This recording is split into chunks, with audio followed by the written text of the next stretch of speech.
Hi, I'm Mike, owner of the In-Groove in Phoenix, Arizona. So about a week ago, it was my day off. I got a text message from my wife, Angel.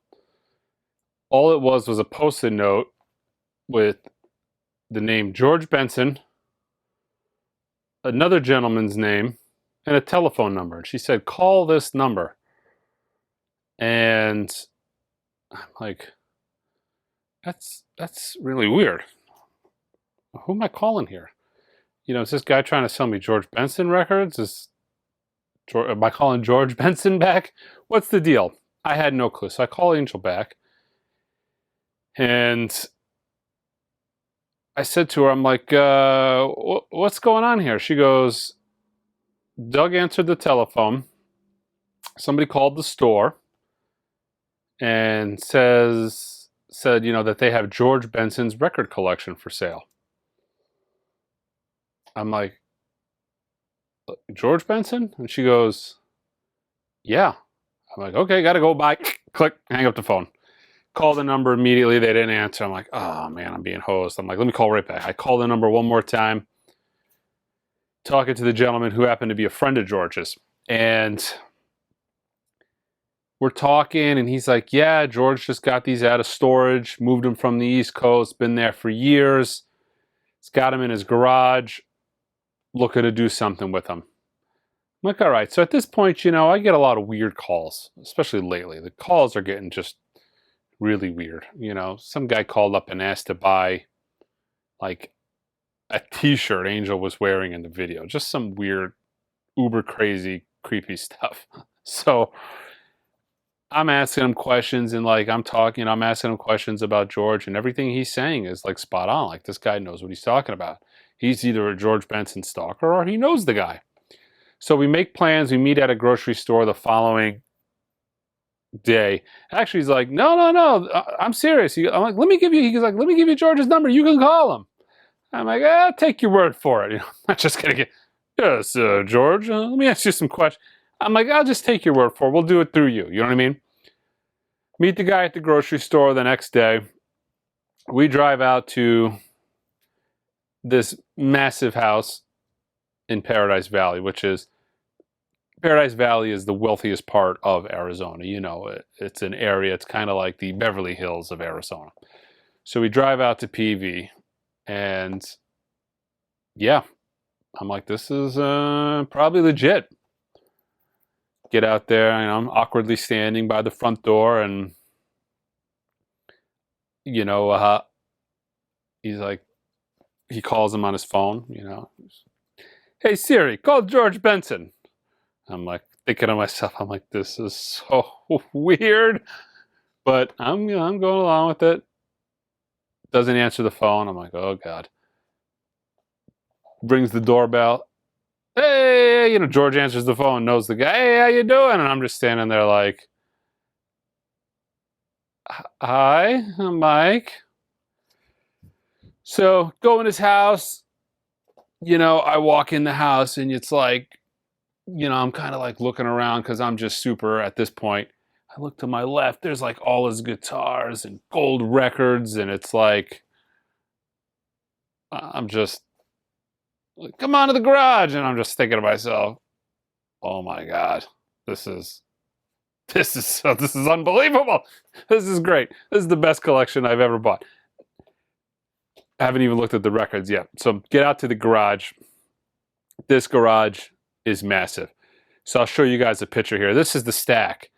So in this stack are his record collection, and then other personal things that he had in storage. Gold records, master tapes, multi-tracks, magazines, VHS, it's just a hodgepodge. So I'm going through this stuff, and we're chatting a little bit, and I'm just asking him a few questions, because there was a few different things in here. There was some hip-hop records in there.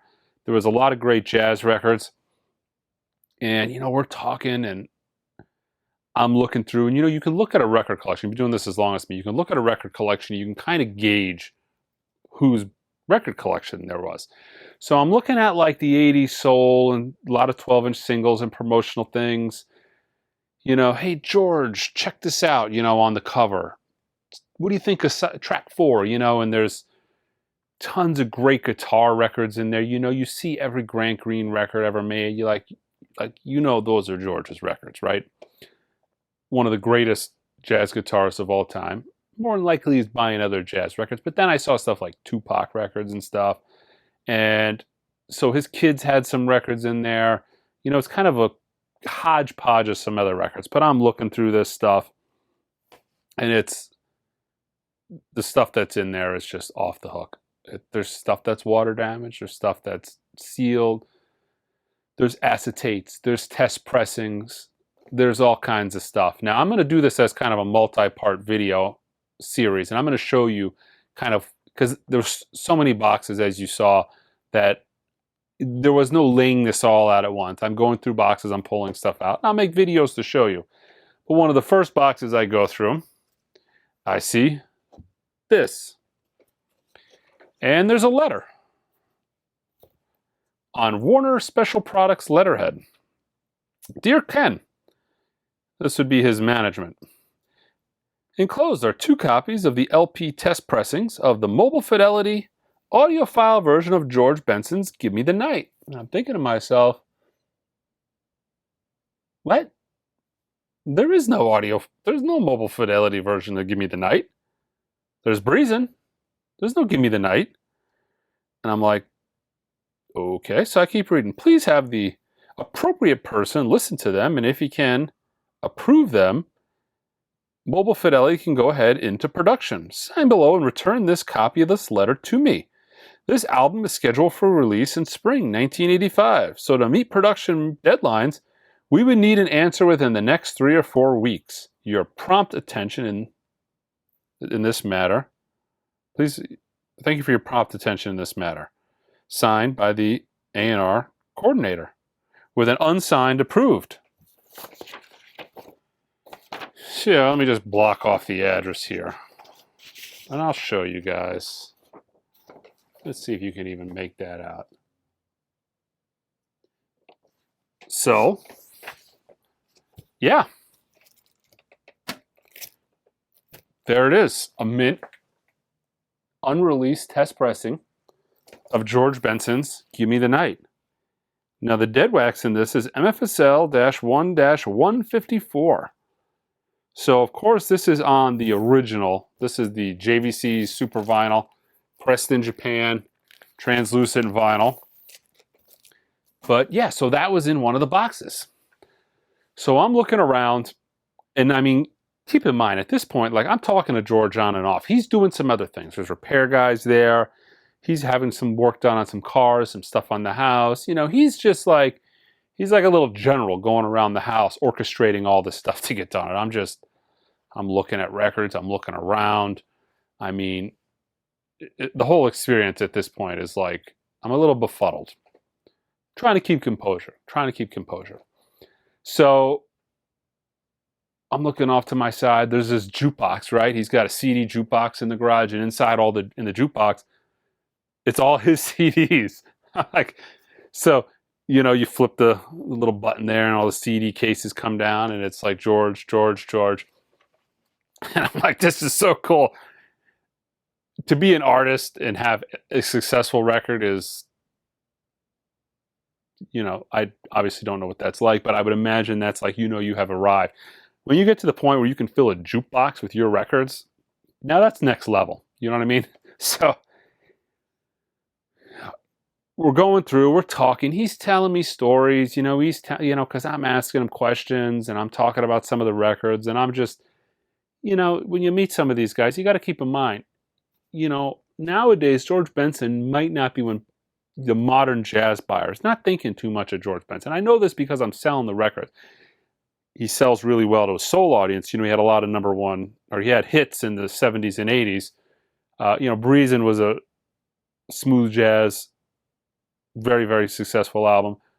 His early stuff, my personal favorite, his early 60s, his first album was 64, but that early stuff right into the early 70s, he has some killer records, and he is on some smoking records. That's my sweet spot for him. And I actually like some of his later stuff.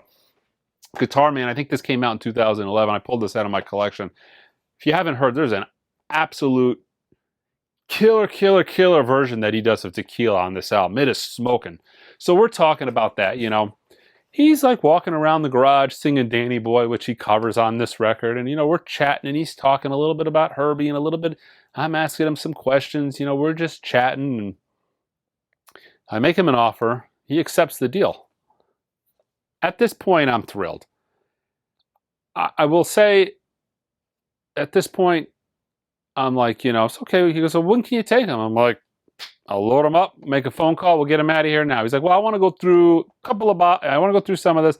Some of this stuff I might want to keep. They're friends of mine. He goes, I'm thinking to myself, oh, God. Oh, boy. That's never good. You don't want to hear, like, you make an offer, you make a deal. He goes, but you'll see everything I pull out. Don't you worry. If there's anything in here, maybe you got to have, no problem. If we got to make the price lower. I mean, at this point, it's like he's going above and beyond. He's talking. He's answering all my questions. Let me tell you what, folks. He didn't need what I offered him. I'm going to put it that way to you. Like, he didn't need the money. He wanted to get him in the right hands. He knew I was the guy. But, you know, we're going. He's like, give me, you know, how about Friday? Come Friday back. Come at noon. We'll make this deal happen. I'm like, all right, fantastic. So his buddy's there, and he's like, hey, you want to go grab lunch? I'm like, yeah. He's like, yeah, come on, we'll go grab lunch. Come on. So the three of us hop in his Maybach. I'm in the front seat. Gets in, fires up the car. His own tunes are on the radio. And I'm like, He's like listening to himself. He's like, the ghetto comes on, you know? And I'm like, all right, phenomenal song. Came out maybe 20 years ago. You know, his version, Donny Hathaway originally did it. His version of the ghetto. Like, we're driving, you know, he's cranking. You know, that Maybach has a Burmeister sound system. Really nice for a car, let's put it that way. So we're driving, and he's singing along to the record. So he's singing along, and like during the guitar spots, he's like scatting, you know, to the, you know, along with, and I'm like thinking to myself, oh man, I'm getting a private concert in his Maybach on the way to go to lunch. He turned it down a little bit. We're talking. He's telling me about Miles Davis and meeting him, and, you know, Herbie's work on the 19, maybe his fourth or fifth album, Giblet Gravy, that was on Verve. Really great album. Herbie was on it. You know, got Miles to reach out to him and, like, you know, chat with him. You know, that impressed Miles, which had to be, for George at that point in time, like the ultimate compliment. You know, still relatively young in his career. You know, late 60s, maybe, yeah, late 60s. I want to say that came out. First album was 64 on Prestige. That was Boss Guitar. So yeah, this probably would have been the later 60s, mid to late 60s, right? I'm guessing. But, you know, at this point, Miles was the guy. So that had to be wildly impressive. But we're talking. I'm talking about different session dates and different albums, and we're chatting.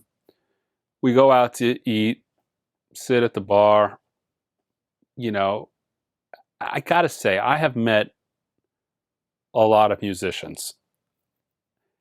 Some of them are nice, but you kind of know when you're chatting with them, like, they're a celebrity musician and you're Mike the record guy. You know what I mean? You get that vibe. This was like the exact opposite. This was like the equivalent of the attention you would get from a guy who admired you. I mean, it was the most surreal experience I can ever. I mean, he was so nice. He answered all my questions.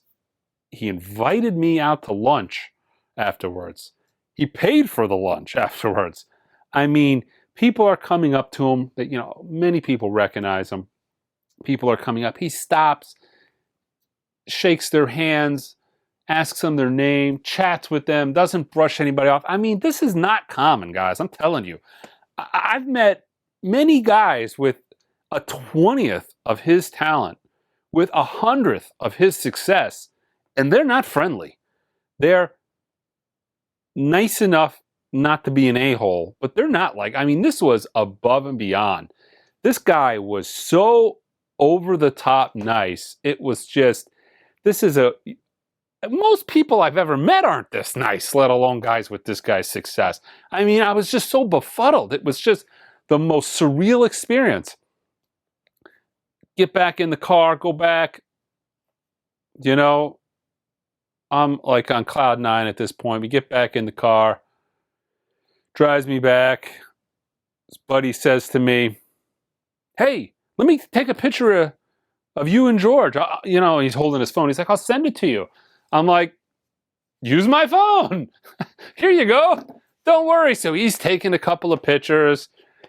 And he takes, I'll show you this picture here. He takes this picture and said, you know, or he takes this picture with the glasses on. And then George takes off his glasses. He said, let me take my glasses off. Nobody's going to know who it is. I mean, it's just, again, I know I'm fanboying out, but like I said, this wouldn't normally be the case if it wasn't for the over-the-top nature of the whole experience. You know what I mean?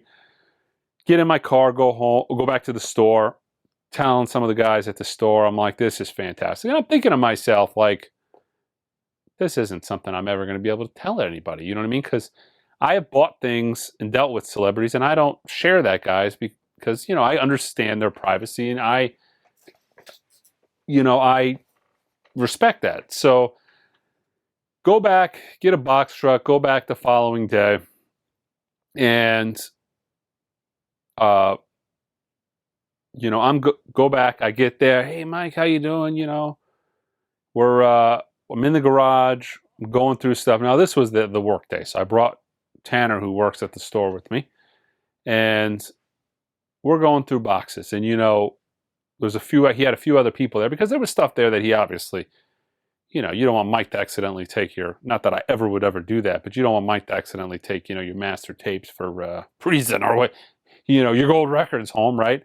So, but I'm going through, even if it said records, some of the boxes were mislabeled. They said records. They might have had books in them or something, but I'm going through every one of the boxes, and I go through a box, and, you know, George hadn't seen some of these things in 35 years. You know, he opens up a box and it's got like all these killer glasses. He's sitting on like some movie seats. He's got all these killer glasses from the 70s, you know, which were cool as can be back in the 70s. Went way out of style. Now they're like, these are hip glasses again. He's checking out glasses. He's got like badges from Montreux Jazz Festival. I mean, he's all these jazz festivals, passes, just all kinds of like artist souvenirs they gave out. And I'm boxing up and I'm checking. I'm like, oh man, this stuff is so cool. And he's like pulling out like watches from Montreux. Hey, Mike, what do you think this is worth? And I'm just like checking this out. I'm like, oh, this is so cool. And, you know, I'm boxing it all up. And we're working. Now, keep in mind, guys, this is Phoenix. The garage was cool, but it's probably like $1.05, $1.10 in this garage, okay? Wasn't air conditioned or anything. It was, but the door was up, but so the AC wasn't on. But we're going through this stuff, and I mean, I amassed 100 boxes, different sizes, because like I said, all the stuff I showed you earlier wasn't for sale. It was just the records. I amassed like 100 boxes. We loaded up in the U-Haul. I'm sweating bullets. I'm trying to keep my distance from everywhere because, you know, I can smell myself. I'm stinking. I've been working. You know, there's 6 of us in the garage. He's chatting. We're all chatting. Everybody's chatting. We did this for like 5 hours. It was good times. It's like hanging out it literally was the equivalent like hanging out with somebody you knew forever. But, you know, we're hanging out. You know, we're talking like, you know, we're talking about stuff. And he's like, yeah, no, and he's done so much stuff. He's like, asking about a record, and, you know, he's like, what label was that? I'm like, oh yeah, man, that was on Verve. That came out in 1968, and, you know, we're that kind of thing. And he's like, oh, you know, and he was impressed. He's like, oh, you know what I mean? Like, you know what you're talking about. And like having conversation with him for like 6-7 hours now at this point. Like when George tells you, yeah, man, you know what you're talking about. I'm like, oh man, that's awesome. You know, just hearing that. I was like thinking to myself, can I quote you on that? But it was just so awesome. But sweating like bullets. What's he do again? He asks me, you know, you want to go back and grab us? Let's go out to dinner. I'm like, yeah, absolutely. Let's go to dinner. And I'm thinking to myself, oh my God, I stink. I'm like, this is awful. So, I'm like doing like one of these numbers. Let's go out to dinner. But, we had another friend there and he's like, all right, we're going to make a reservation for 4. And like, George is like, no, they're coming with us. And I'm like, yeah. And I looked over, I'm like, yeah, we're going too. So, no problem. And, he's like, well, you going to take that box truck? George was like, no, he's going to ride with me. We're taking the Maybach, right? He didn't say that, but that was implied in my head. So he's trying to call back the other restaurant, make reservations. The friend was doing it. He's like, you didn't have reservations. George was like, no, don't worry about it. We're getting in. I go there, all the time. I know those guys. He's like, no, it was booked, man. Booked till 9. This was maybe like 5 or 6. George is like, let's go to Benihana. Like George Benson's like loving Benihana. I'm like, yeah, let's go to Benihana. I'm thinking to myself, because, this is even better because Benihana, they're cooking in front of you. This is like a long dinner. I'm like, I'm not going to just go to dinner. I'm going to go to like a long dinner in like a communal setting. This is even better. So we go. This time I'm in the back seat. Holy cow, you want to ride in the back seat of a Maybach, by the way. We're in the back seat. We're driving. And same thing. He's kind of like listening to different tunes. Some are his. He's kind of singing along. We listen to Junior Walker and the All-Stars. We're kind of talking, talking about, the piano player, some of the favorite, I asked him some questions, who he thought, besides himself, the greatest guitar player of all time was. And without hesitation, it was Django Reinhardt. You want to ask guys like, when you get a guy like this in front of you, you kind of want to get, my mental thinking was like, let's ask this guy his opinion on music, and let's ask him about his experience in music. This was from my own benefit, just because there's not a lot of jazz legends around. I'm of the age where most of these guys have passed, most of the great. There is no more Miles, there's no more Lee Moore. These guys, there's no more Hank Mobley. These guys are gone. Jimmy Smith, all these guys are gone. Jimmy Smith, also a Phoenix resident, played here, died years ago. Never got to see him, never got to meet him, of course.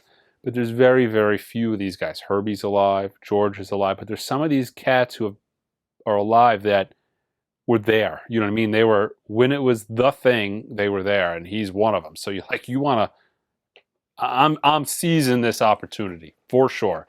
So I'm talking to him. We go out to, we're chatting on the way. We get to Benihana. Like, everybody knows him. Same, like, we're there. People are coming up to him, talking. He's so friendly, taking out his time, above and beyond, talking to these people. We sit at the bar. He's having a drink. We're all having a drink. Then we sit down at the table, and we're hanging out. We got a table. He knows the waitresses. He knows the name of the, this isn't a guy who just like, he knows these people. He knows waiters he likes. He knows waitresses he likes. So we go there and we're chatting, and, I'm like, this is just, I'm having a blast. We're talking. I'm talking to his friends and whatnot. And it was so cool. I can't even describe to you. So we'll wrap it up here. We're heading home, back to his house. Super really friendly. And I'm like, George, man, I cannot tell you. I go to shake his hand at the end.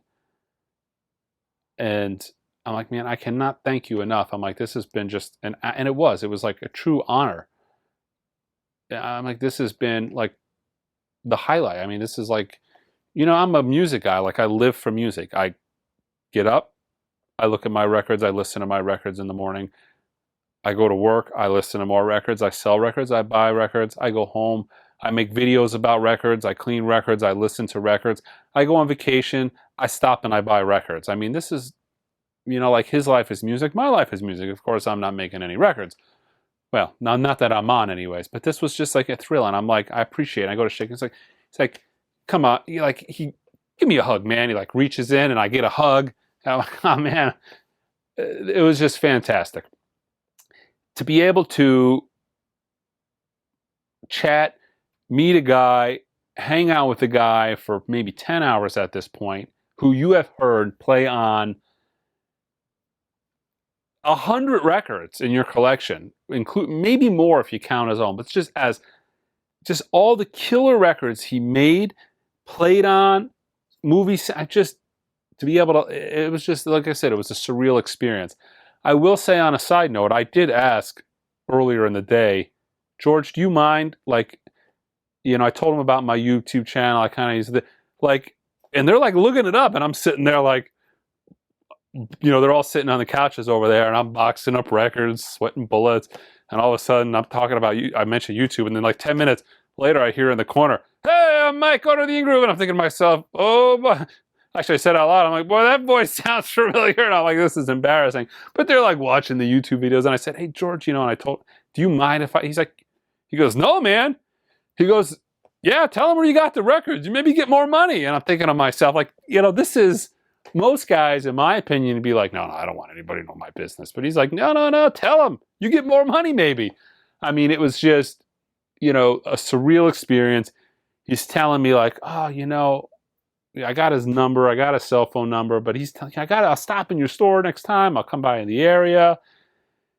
I'm like, it's just, it was a surreal experience. But I asked him his permission. I would never come out and put a big long YouTube video series together without totally clearing that with him first. But he was super cool about it.